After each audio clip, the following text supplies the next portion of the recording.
La polémique autour des prestations d'André Onana est loin d'être retombée. Malgré la qualification plutôt miraculeuse de Man United, le match aller face à Lyon reste sur les lèvres des supporters et probablement dans la tête des dirigeants. Mais nous savons qu'au match retour, André Onana a été plutôt bon sur sa ligne, puisqu'il a eu au moins 4 ou 5 arrêts plutôt décisifs dans ce match, même si après il a quand même pris 4 buts. Mais on peut quand même dire qu'il a eu une performance plutôt acceptable à mon humble avis. Donc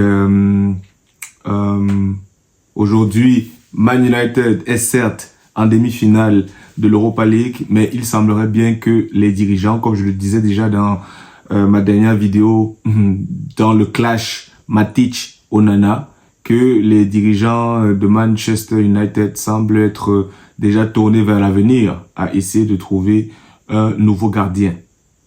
Donc, il est désormais clair que le poste du gardien camerounais est menacé au regard des critiques qui fusent de toutes parts. N'oublions pas que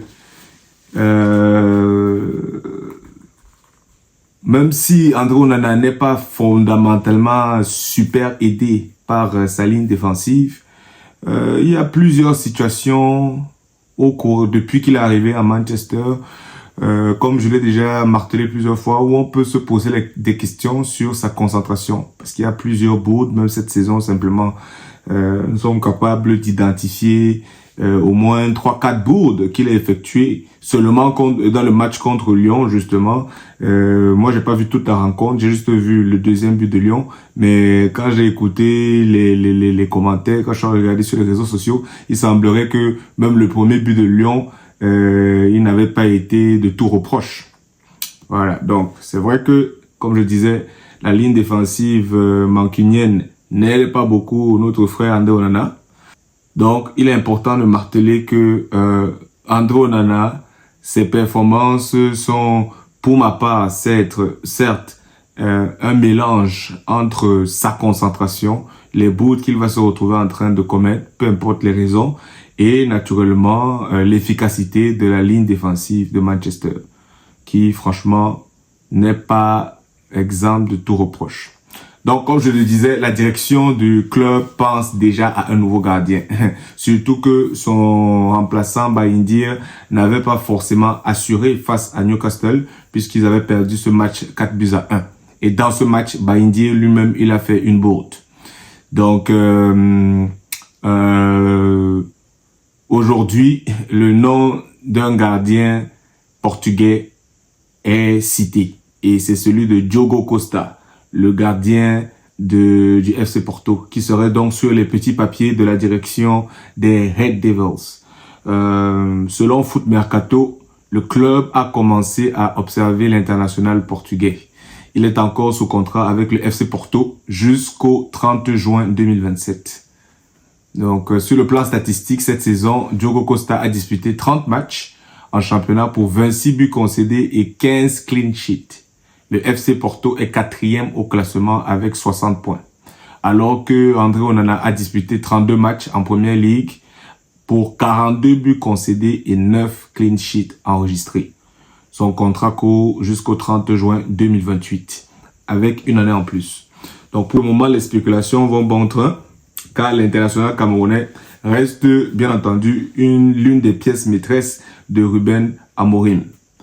United est coincé actuellement à la 14e place avec 38 points. Donc, est-ce que Manchester United va être capable déjà de se qualifier pour la finale de l'Europa League? Quand on regarde leur saison, je pense que il est clair que leur grand objectif, ça va être de pouvoir justement remporter cette Europa League et ne pas se retrouver dans de mauvaises postures en championnat. Même si j'ai vu passer une note qui stipulait aujourd'hui que apparemment c'est confirmé que Manchester United ne sera pas relégué, et dans la section des commentaires c'était très drôle parce que justement plusieurs fans étaient en train de s'offusquer du fait que c'est vraiment grave qu'on puisse faire le titre d'un article genre Manchester United va pas être relégué en deuxième division. Comme quoi, la chute de ce club est extraordinaire. Est-ce que Diogo Costa va finalement, va être acheté par Manchester United? Est-ce qu'ils vont concrètement faire une offre? En tout cas, l'avenir nous le dira.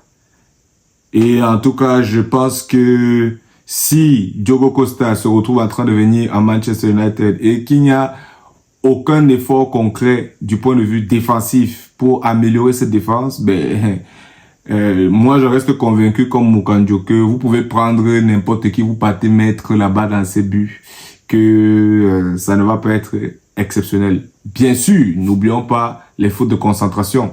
Par contre, ça, c'est totalement dans la cour du gardien. Ça veut dire que c'est pas parce que André Onana, par exemple, pourrait manquer de concentration pendant le match que d'autres gardiens, par exemple, Diogo Costa, pourraient se retrouver dans les mêmes situations. Quoique, si ça arrive, je pense que ce sera une énième preuve que le problème de Manchester United est très profond et peut-être que justement ces dirigeants doivent s'asseoir pour voir comment est-ce qu'ils peuvent résoudre ces problèmes afin de permettre à leur club de revenir sur la haute scène mondiale, voilà, et d'être le grand club légendaire que ces fanatiques attendent. Je sais pas ce que vous en pensez, mais c'était la petite info que je voulais partager avec vous rapidement parce que j'ai vu ça circuler et je me suis dit, ça devient vraiment un peu un genre pour André Onana. J'aurais bien souhaité qu'il ne se retrouve pas en train de quitter ce club dans de telles conditions, mais la saison n'est pas terminée. Il a encore l'opportunité, comme j'étais en train de dire, de participer à la qualification de Manchester United pour la finale de l'Europa League et pourquoi pas de gagner cette compétition. Ça pourrait être au moins une petite porte de sortie, en espérant maintenant qu'il y ait de clubs qui joueront la Champions League la saison prochaine, qui vont venir toquer à la porte pour pouvoir s'attacher ses services. Et que voilà, il aura une opportunité donc de démontrer que le passage Manchester United n'était que, n'est-ce pas, une petite parenthèse approximative. Voilà, si c'est pas déjà fait, je te recommande fortement de t'abonner, d'activer la cloche de notification, de partager massivement cette vidéo à tous les fanatiques des Lions indomptables, à tous les passionnés de football africain, afin qu'ensemble nous fassions grandir notre communauté et que nous fassions entendre notre voix. D'ici là, je te recommande de suivre cette vidéo. Je te rejoins dans la prochaine.